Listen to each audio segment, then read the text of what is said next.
السلام علیکم۔ مرتضیٰ کے ایکسیڈنٹ کے ایک دن پہلے کی بات ہے کہ جب فاطمہ یہی سوچ رہی تھی کہ اے اللہ نے سب کچھ عطا کیا اور آج اسے سمجھ ہی نہیں آ رہی تھی کہ وہ اللہ سے کیا مانگے۔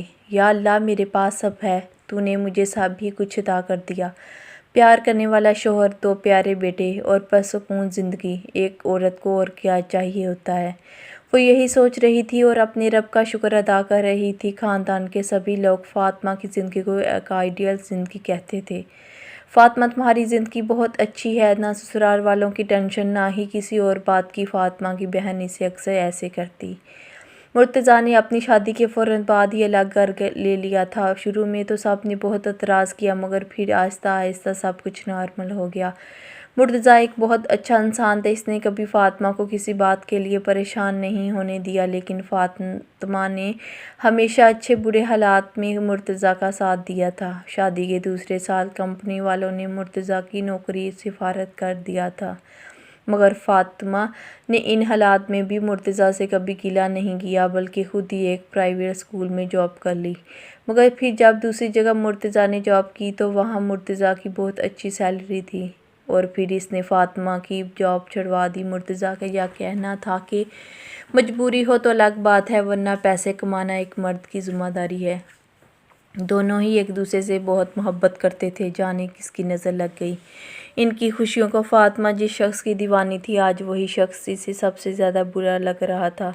میرے ساتھ آپ نے بہت برا کیا مرتضیٰ، وہ یہ سوچتے ہوئے پھر سے رونے لگی۔ مرتضیٰ اقصیٰ کے پاس آ کر بیٹھا تھا۔ اقصیٰ نے ایک بار پھر مرتضیٰ کو نظر اٹھا کر نہیں دیکھا تھا۔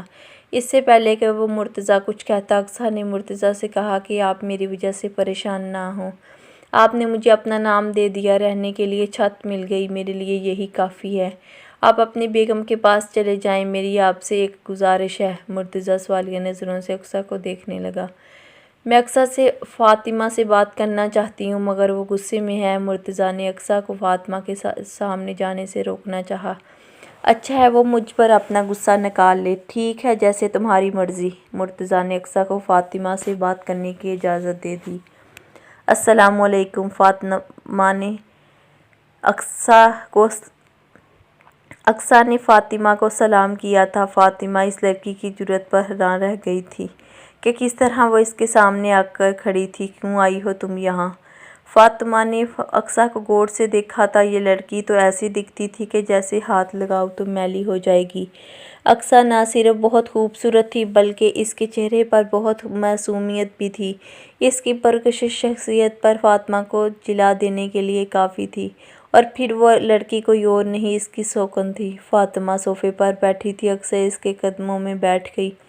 پلیز، آپ نے جو کچھ کہنا ہے مجھے کہہ دیں، جو سزا دینی ہے مجھے دے دیں، مگر میں اس گھر سے نہیں جا سکتی۔ میرا اس دنیا میں میرے بھائی کے علاوہ کوئی نہیں۔ میرے والدین اگر اس دنیا میں ہوتے تو ایسا نہ ہوتا، لیکن میرے بھائی بھی تو مجبور تھے۔ میں اس گھر کا سارا کام کروں گی، آپ جیسا کہیں گی ویسا کروں گی۔ میں زندگی بھر آپ کا احساس مند رہوں گی، بس آپ مجھے اس گھر سے مت نکالنا۔ جو کچھ ہوا اس میں کسی کا کوئی قصور نہیں تھا، شاید قسمت میں یہی لکھا تھا۔ میرا تم سے کوئی اختلاف نہیں، تم جا سکتی ہو۔ مجھے تمہارے کام یا کسی بھی مدد کی کوئی ضرورت نہیں۔ تمہیں تمہارا شوہر بہت مبارک ہو، جاؤ اپنے کمرے میں، میں مزید تم سے کوئی بات نہیں کرنا چاہتی۔ اقصیٰ اپنے کمرے میں آ گئی تھی۔ اس نے ارد گرد نظر دوڑائی تو وہ کمرہ تو کم ہی تھا، اسٹور زیادہ تھا، مگر اسٹور بھی تو ایسا تھا کہ اس کو دیکھ کر فاطمہ کے سلیقے کا پتہ چلتا تھا۔ مگر اقصیٰ نے جیسے زندگی گزاری تھی، وہ یہ زندگی اس کے برعکس تھی۔ اقصیٰ کا تو کمرہ ہی الگ تھا، 2 مہینے میں اس کے کمرے کی سیٹنگ چینج ہوتی تھی۔ اقصیٰ کی پسند کی ہر چیز گھر میں موجود ہوتی تھی۔ اس کے والدین اور بھائی اقصیٰ کی ہر خواہش اس کے بولنے سے پہلے پوری کر دیا کرتے تھے۔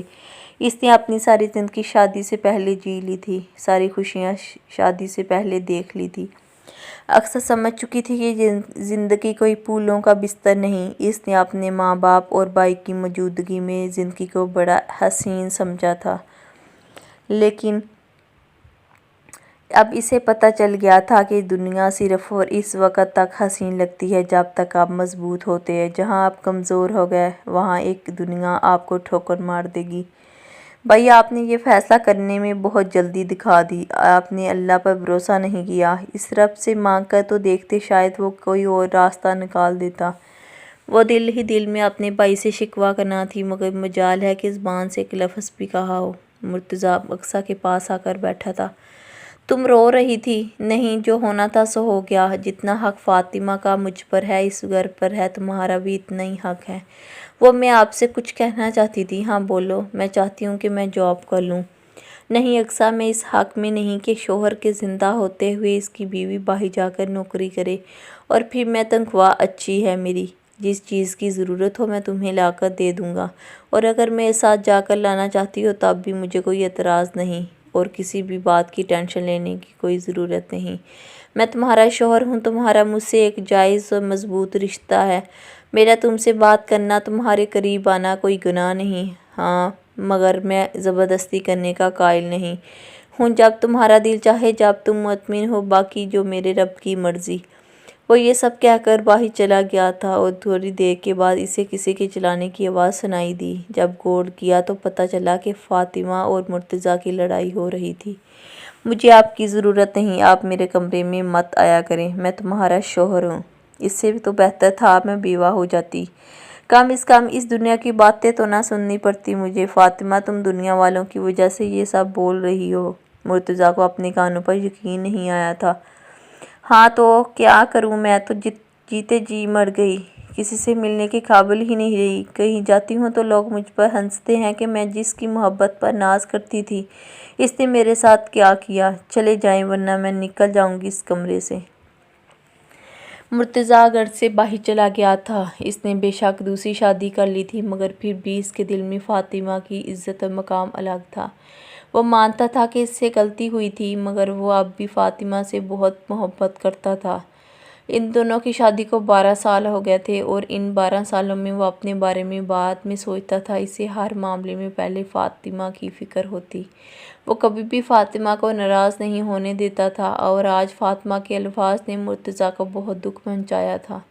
بہت دیر تک سڑکوں پر گاڑی دوڑانے کے بعد وہ گھر آیا تھا۔ موسم بدل گیا تھا، سردی بھی بڑھ گئی تھی۔ جب وہ گھر آیا تو دونوں بیویوں نے اپنے کمروں کے دروازے بند کیے ہوئے تھے۔ وہ باہر بیٹھ گیا کہ وہ اب تک اقصیٰ سے اتنا بے تکلف نہیں تھا کہ اس کے کمرے میں چلا جاتا، اور فاطمہ تو اس کی شکل دیکھنے کے لیے بھی راضی نہیں تھی۔ مغرب کی اذان شروع ہو چکی تھی۔ اقصیٰ اٹھی تھی وضو کرنے۔ ٹچ ابات نہیں تھا، اس لیے باہر والے واش روم میں جانے کے لیے جیسے ہی کمرے کا دروازہ کھولا تو مرتضیٰ کو کرسی پر بیٹھے دیکھا تھا۔ آپ یہاں کیوں بیٹھے ہیں؟ سب جانتی تھی، پھر بھی سوال کر ڈالا، پھر خود ہی کہا کہ آپ اندر آ جائیں۔ نے حیرانگی سے ظاہر کی، جی آپ ہی کا گھر ہے اور آپ باہر صحن میں بیٹھے ہیں۔ وہ مرتضیٰ کی حالت دیکھ کر بہت ڈر گئی تھی۔ مرتضیٰ کے بال بکھرے ہوئے تھے، آنکھیں سرخ انگارہ۔ آپ پلیز بیٹھیں، میں آپ کے لیے پانی لے کر آتی ہوں۔